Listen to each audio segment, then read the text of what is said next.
Right. G'day, Jace. I thought we'd meet at the beach today. Means the sun has been out here in Wales, so I just thought I'd step down to the bottom of the garden and step into my fish pond. Yes. G'day, Clive. So how's your painting been going on? Yeah, the masterpiece is coming on strong. I have to say strong. I'm getting in my own head and telling myself it's going well. And no, it is going well. How about you? How's yours going? Well, I'm well into at least 7 hours, believe it or not, into actual. Oh, there you are. Into actual painting it now. So and I've been asked a few questions saying I'm just wasting my time doing glazes rather than just going in ala prima and painting it one off. Yeah. You can do it that way. Personally, I like doing it my way because I get a better effect. It looks more like oil paints rather than just somebody's just been splatting acrylic on there.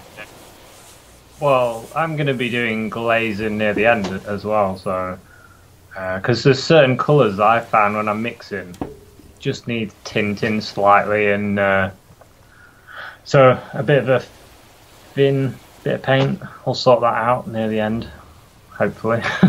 So you can glaze with water mixable oils, then that's good to know, actually. Yeah.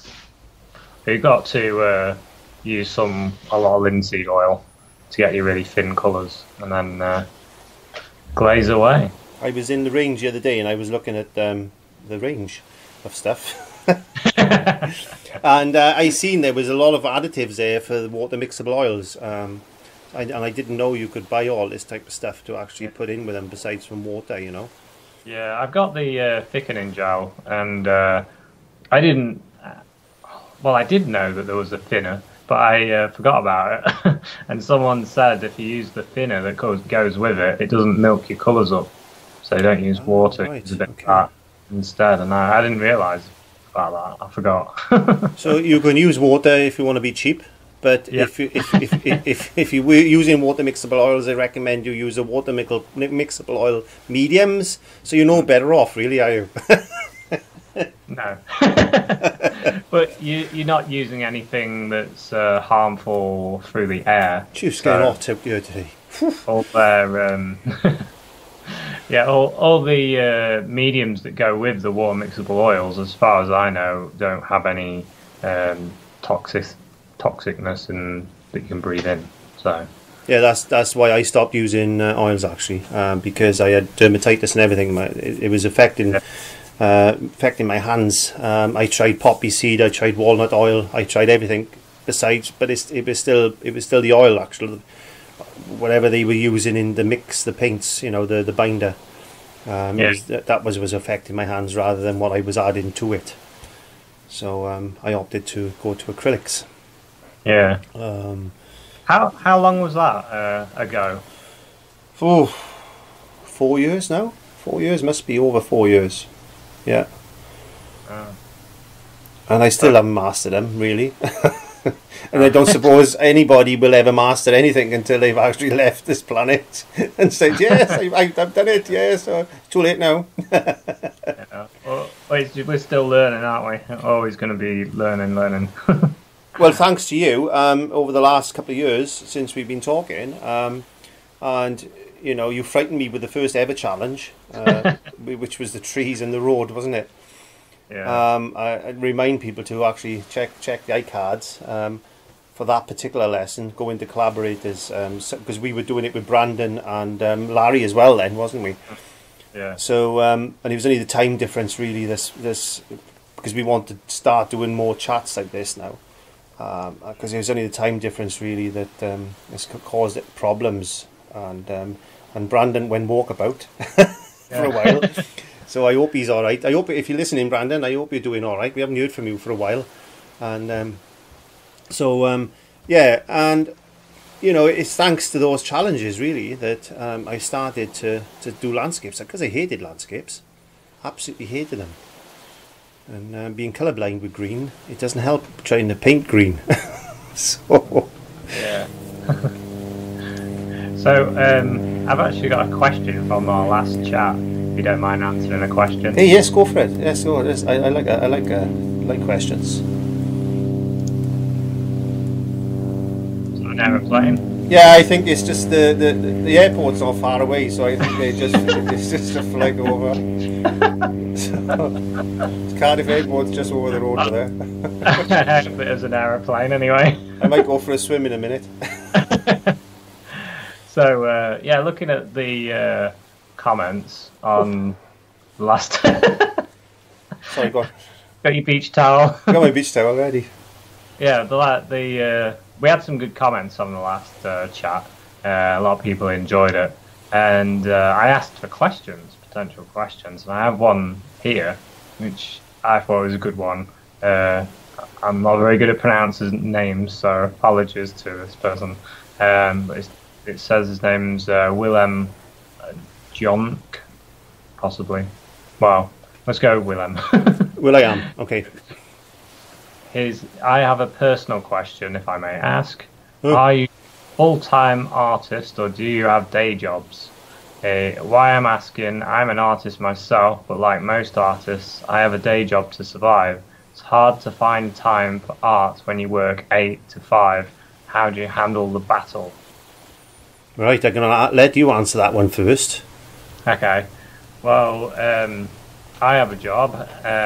I work in a supermarket putting out fruits and vegetables early in the morning, and yeah, it's hard work, and you're knackered, and then you get home and you want to paint.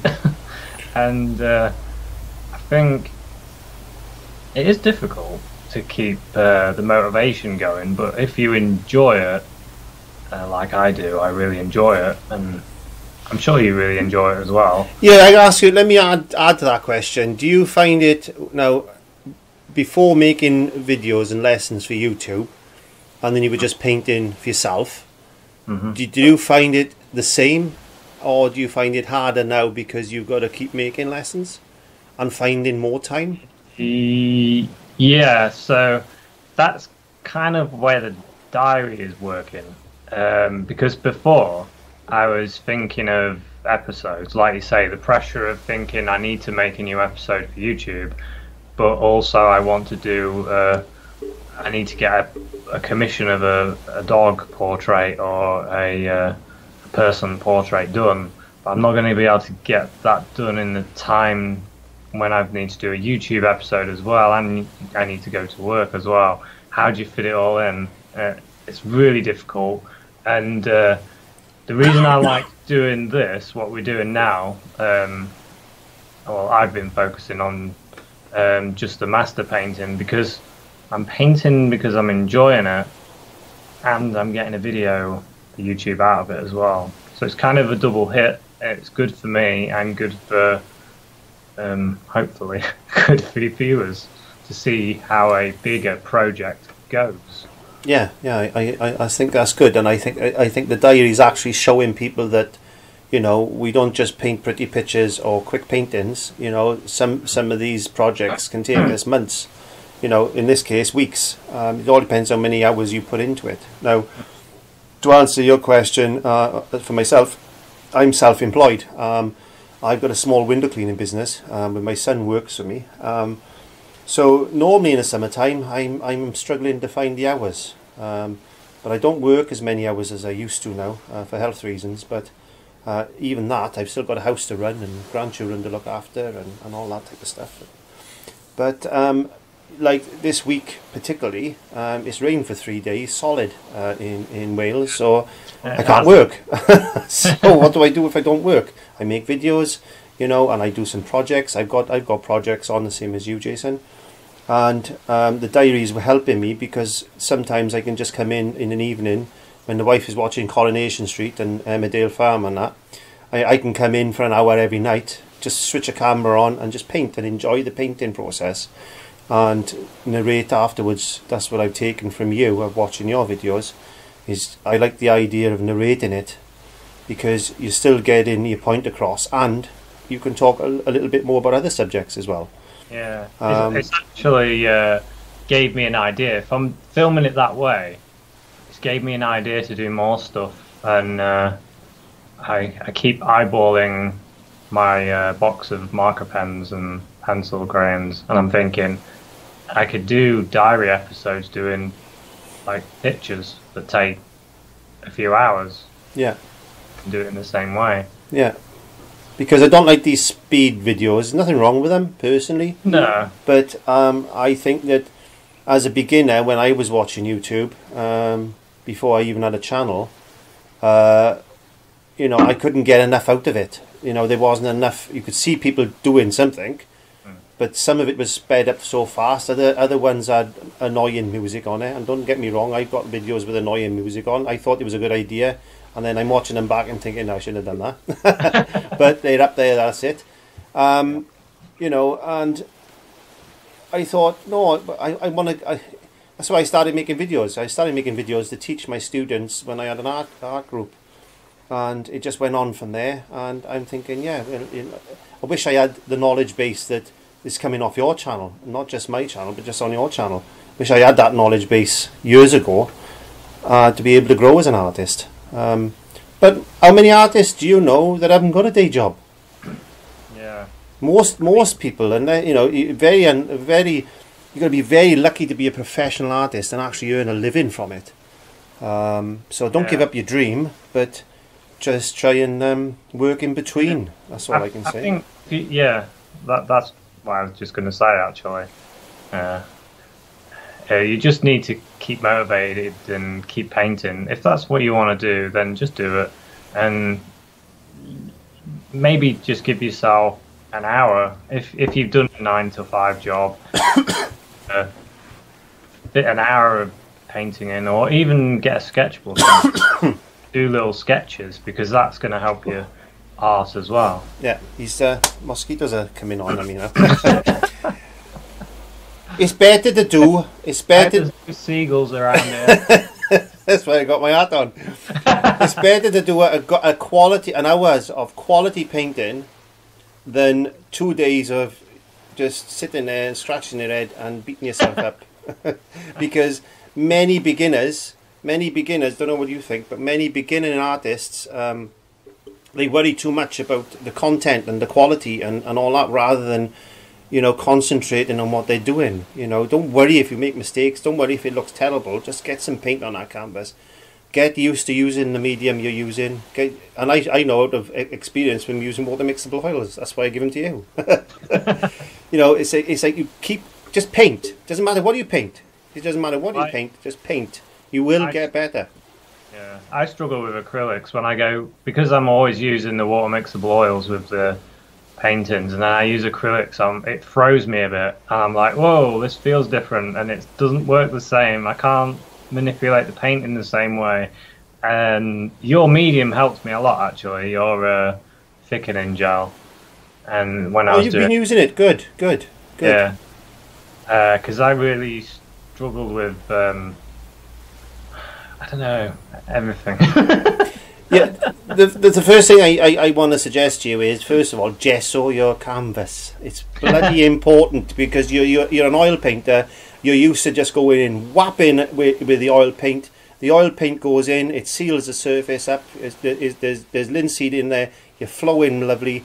What you've got to remember, there's a major difference between acrylics and oils. Oils oxidize. That's how they dry. They oxidize in the oxygen. They don't evaporate. They go sticky, and then they go crispy, basically. Whereas acrylics, I would say about 60% of acrylics is water, so it evaporates. Then you've got the binder, which is a polymer resin, so it evaporates. And if you haven't got gesso, if you haven't got something to grab onto, you're struggling with blending and all that. So anybody that paints with acrylics, please gesso your canvases. Don't rely on shopboard canvases or canvases that say they've got a coating on them. It's not gesso. I proved that to you, Jason, because you read the back of your canvas panel and you went, it's gessoed. I said, read the back of it. What did it say? I feel like I've been told off. I'm a naughty schoolboy. What did it say? It said it's had a priming coat. It is not gesso. That's all. Yeah. So, I'm sorry. No, but this is it. People, I've had people. They're struggling with acrylics. I can't do this. They're one of the easiest paints to use, but you just need to know how to use them. I think not so much that with me. It's the way. I don't know.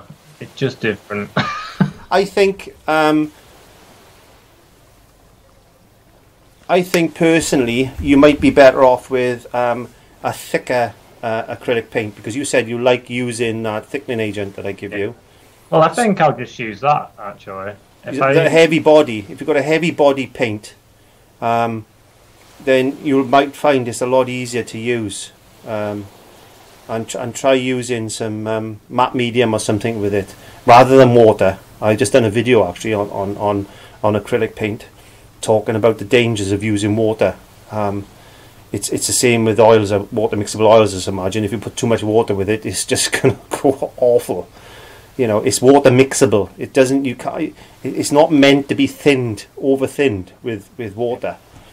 But it's kind of weird, the water mixable oils, because I remember when I first bought a single tube, and the idea of using it originally was that I could do a thin layer of my sketch, and then I'd use traditional oils to paint on it, because I was wanting to avoid using like a paint thinner or something. Right. I'm just going to go and have a swim a minute, so I'll leave you talk about that. And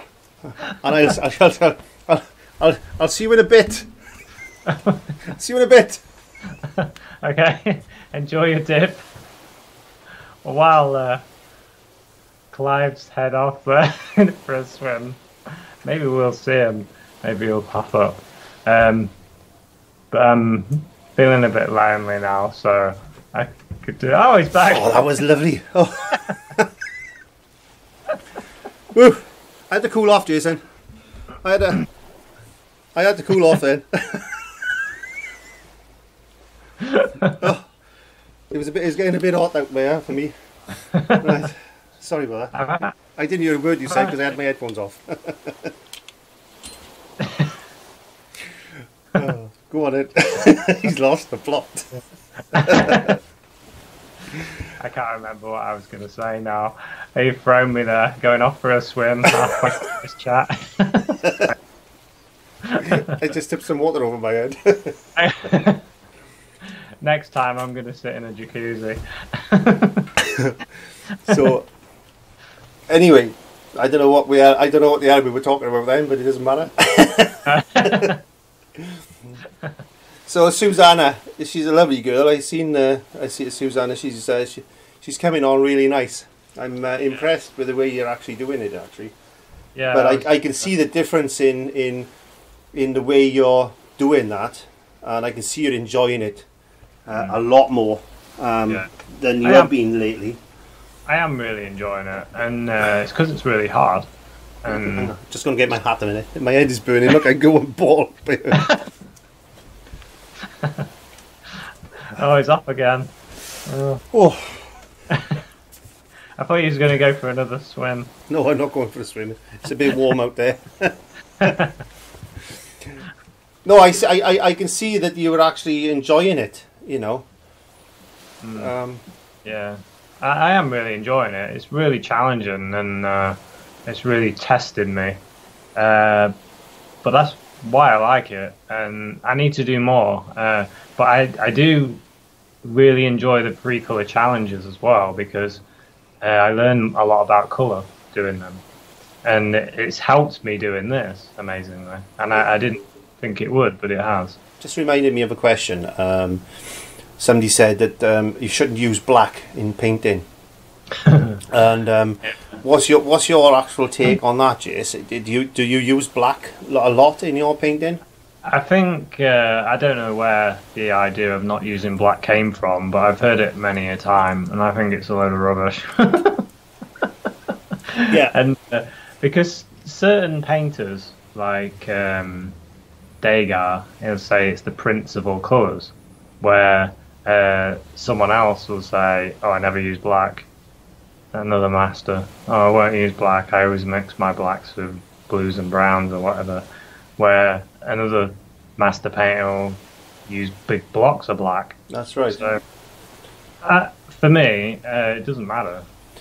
I use I don't use pure black. I don't like use. I very rare I'll use a carbon black or a lamp black or something like that.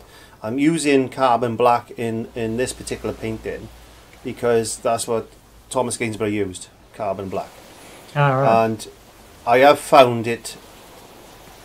I've got used to using it, and I think it's a nice black to use actually in this context of this painting.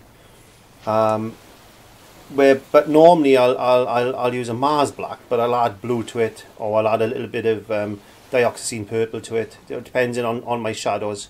I'll never use a straight black. I always use like a cool black then. But that's my own personal preference. You know, when I was researching Gainsborough, and I thought, oh, carbon black, I don't really. It's like me saying to you, oh, I don't like painting trees. But when you get used to doing it, when you get used to painting trees and stuff, and using blacks, and you're thinking, yeah, and then you can't live without it. It's sneaked its way in my palette now. The thing is, what if a master painter said, "Oh, you should never use burnt sienna. Never use burnt sienna." That's it. I mean, I can't see any difference between someone saying don't use burnt sienna or don't use black. Well, the argument is that there's no such thing as true black in nature. That's the argument come from. And shadows aren't black. Shadows are just dark colours of whatever that particular tree, the pine tree behind you now is casting down. You know, it's not black. It's a shadow at the end of the day. But it's the same as highlights, isn't it? You know, is white white? Or is white carrying... Your t-shirt is white, but it doesn't look white. It looks blue. Because you've got the light of the screen coming off it. It is light blue though. Is it? Oh, yeah. Well, then. I thought it was white. But, you know, when I was painting a cat the other week, and they said, how do you paint white? Well, you don't. You just paint the fur. Well, I use like a blue. I always go like a bluey colour, and cool colour. And then I build up the strengths of white then. Yeah, that's funny you saying painting a cat. I was painting a cat as well, but it kept moving. And I was like, come here. And I was like grabbing it, doing a little bit more. We should have got a barbecue, mate. Had another shrimp on the barbie. Get another shrimp on the barbie, mate. So Bonza die here in Bonza Beach. My mouth's drier than a. So as far as the painting is concerned, I've learned a lot of research. I've done a lot of research on it. Yeah. I don't know. Have you done any research on yours, or do you know Rubens pretty well? I've done research on Rubens. I was looking for a lot of his paintings. I haven't really done any in-depth research, to be honest, on his use of colours, because obviously a lot of their colours they used we can't get anyway. Well, I think we can get them, but we'd have to probably make them, e.g. adding in lead and stuff.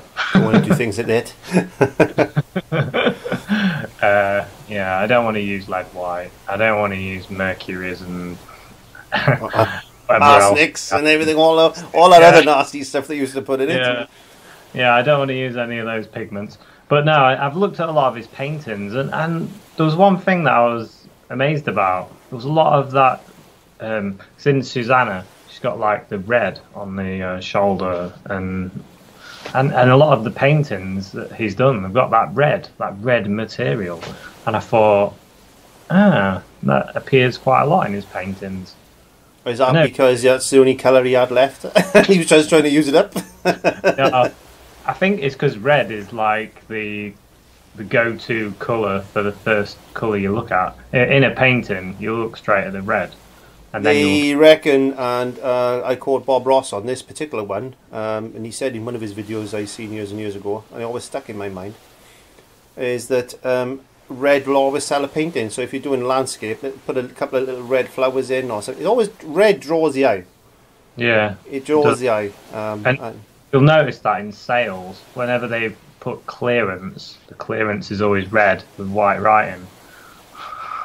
And money off is normally like green, because green is yeah, it's cool. It's ready. It's like traffic lights, isn't it? It's, yes, go and get it. You know, green is a good color in that respect.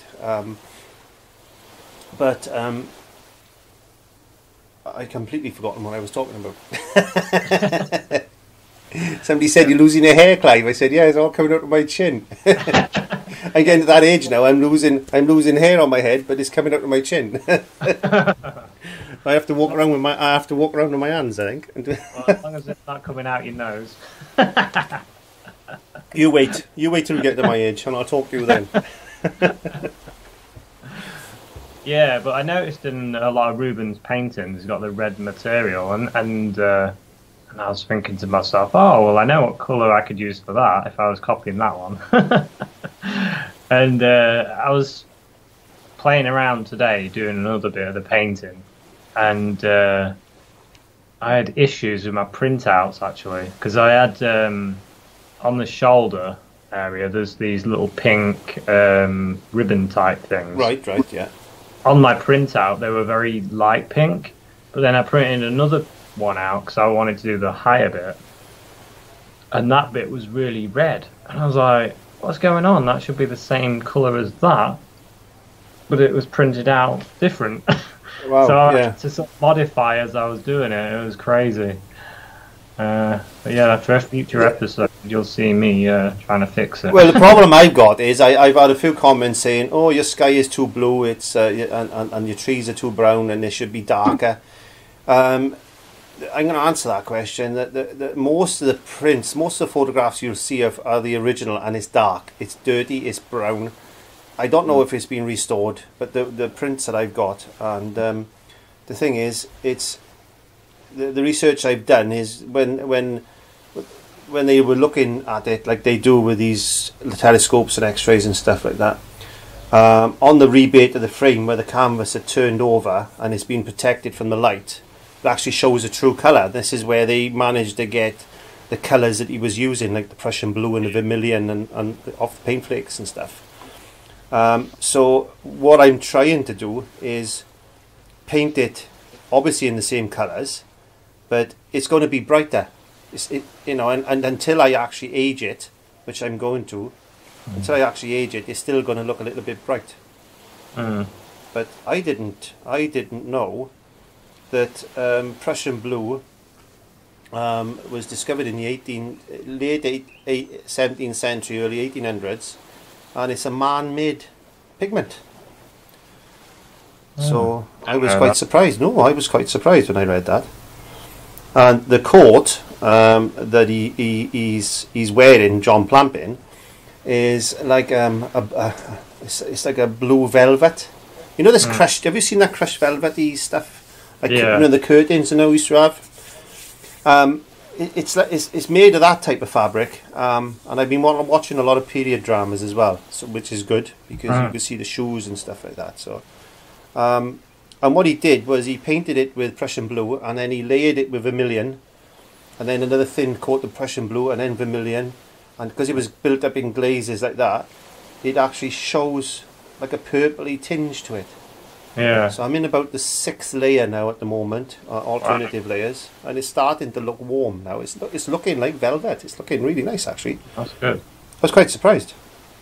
You know, and this is another reason why I like to paint in glazes. The girl with the pearl earring, you see me doing my pet portraits, I do the same thing. Always start with a grisaille and I work outwards. But like I said in the beginning, I was asked that question, and that's just the way I paint. And I find it very relaxing, Jason. Yeah, it's good. It's good fun doing glazing because you can. It's kind of like using photographic technology on the computer and changing like the tint of a picture. It's kind of like that, isn't it? Except you're doing it manually. You're tinting it always, and yeah. I'm asked how many layers. It can be literally hundreds of layers, depending how thin you put them in. And the better effects I get are by thin layers, because you get that luminosity coming through the paint. And as I said, I want it to look like oils. You know, and it's not an easy task getting acrylics to look like oils. No. But you can't tell once a painting is done. They can't tell. John Myatt will say that because he painted most of his in Dulux household emulsion paint. and unless they're chemically analysed, you can't tell. You can't tell whether the oils or acrylics. No, because once it's done and varnished, then you can't really, can you? No. Well, as far as I know, anyway. I'd have to like have a copy and the real one next. Oh, I'd like to see the original. We're going to London soon, anyway, aren't we? Oh, we've got to.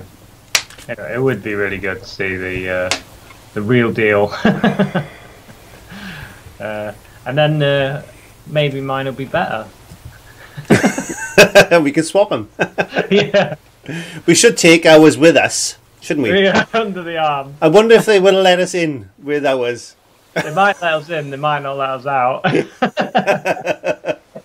They'll stick a big fake sticker on them and say, you're not taking it back out. Yeah. Don't touch that, it's the original. So, there we are. Oh, we're coming up to our magic 30 minutes. I don't know if you want to carry on and talk. I'm happy to. So, Yeah. I'm in a bit of trouble with my green screen. People know I'm not on the beach now, Jace. What green screen? We're at the seaside. So, any other questions, actually? Was there any more come through? Let me just have a quick look and see. Because I know what people are going to ask us pretty soon. They're going to say, why don't you go live, boys? You know? Yeah, yeah. And I'll do you a quick readout. Teresa Harris says, hilarious. Muriel Audrey Everett says, love you both. Was a bit worried about the cat. Haha. Tell me why dollars. I'm not sure what that means. Did you call the cat dollars or something? I've absolutely no idea what I say half the time, Jace. It's my age. And there's Willem's question. Lindy, I really enjoyed this video. You both have a wonderful sense of humour. I I enjoy both of your painting videos. Thanks very much. I think your ideas for getting the gallery involved is great. Give the exposure as well as yourselves. It would be good to go to London and see the paintings. Yeah, we'll talk about that. Yeah. And then they go, and it's quite a lot, probably too many for me to read. And but what I want to say is to everybody out there, give us some questions. Ask us questions. You know, if you want, if you want help, we can only surmise what you're going to ask, but just drop us a line. You know, on the old emails, or you know, even on the comments. Just drop us the questions, and then we're happy to answer them. And give us some ideas where you would like us to be next time. It was up to Jason. We'd be on the Millennium Falcon. Yeah, flying through the galaxies, looking at all the different pictures. Well, we've actually got another collaboration that has been finished between us, painting a portrait, pulling those down, and yours was absolutely hilarious. It was so good. I was wetting myself. Yeah. And I think that was when you first mentioned that to me, and I thought, oh God, you know, how is this going to work out? But I got to be honest with you, Jace. I think we both done well there. Yeah. And I can't wait to show the fans this. Yeah, we need to release them soon. Yeah, I think it's fantastic because we are working really well together. But I have got another collaboration for you because Doctor Who is about ready to regenerate. And I thought it would be a nice when we're ready. Do you like Doctor Who? Yeah, I've watched a few. I'm not up to date now. It would be my challenge is to paint your favourite Doctor Who portrait. Oh, okay. Because I quite like it. I'm into portraits at the moment. Yeah. You again started me on that. With your. I'll paint the top, you paint the bottom, and I'm thinking, oh, I don't really like portraits, but yeah, you were definitely influencing me. Which is good because it pushes the boundaries. So many people just stick to landscapes or you know, trees or birds or butterflies, whatever they decide to paint, but they don't push themselves. Or flowers, like in my studio. Oh, flowers in like. Yeah, you be careful that coconut doesn't hit you on the head. I can see it blowing in the wind, but did you see that bloke go past on the jet ski just now? I thought he was going to fall in.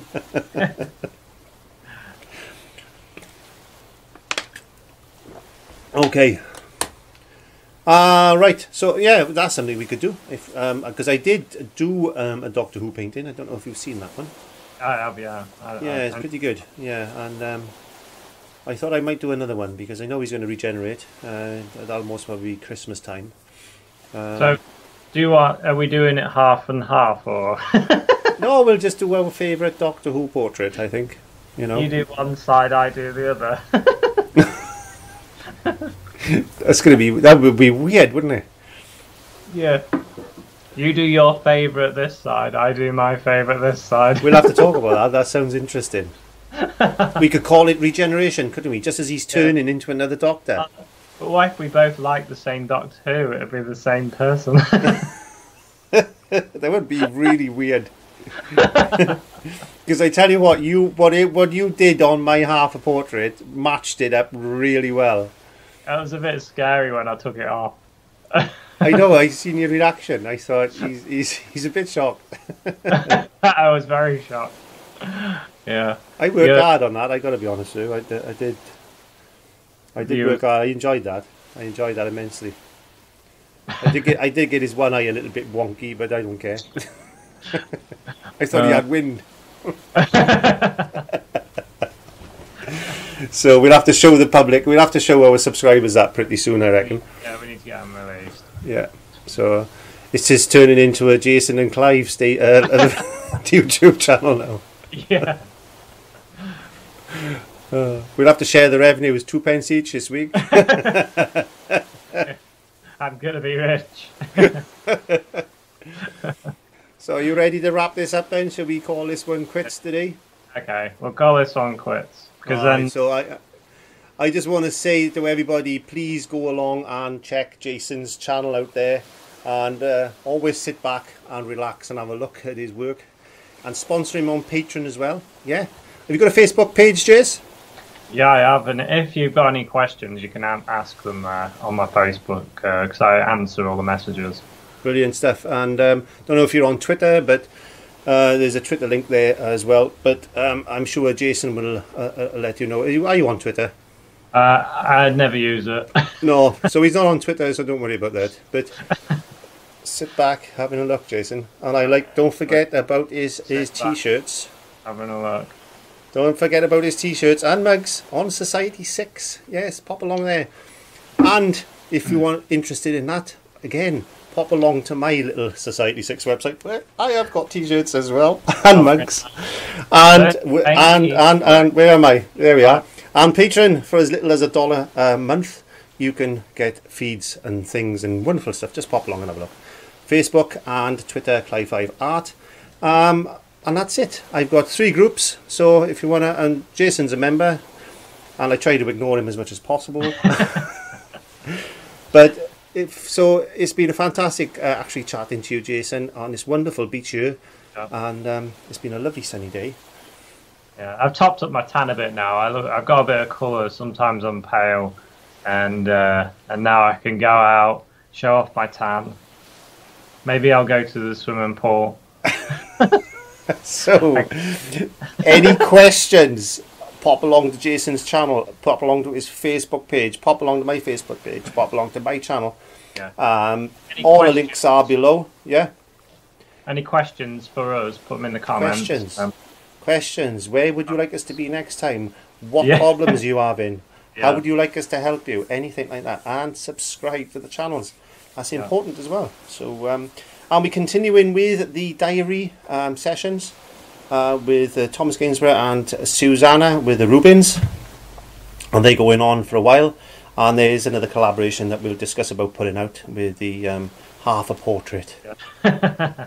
They're so much fun. I hope you guys enjoy them. So, it's goodbye for me. And it's goodbye from me as well. So okay. Thanks for watching.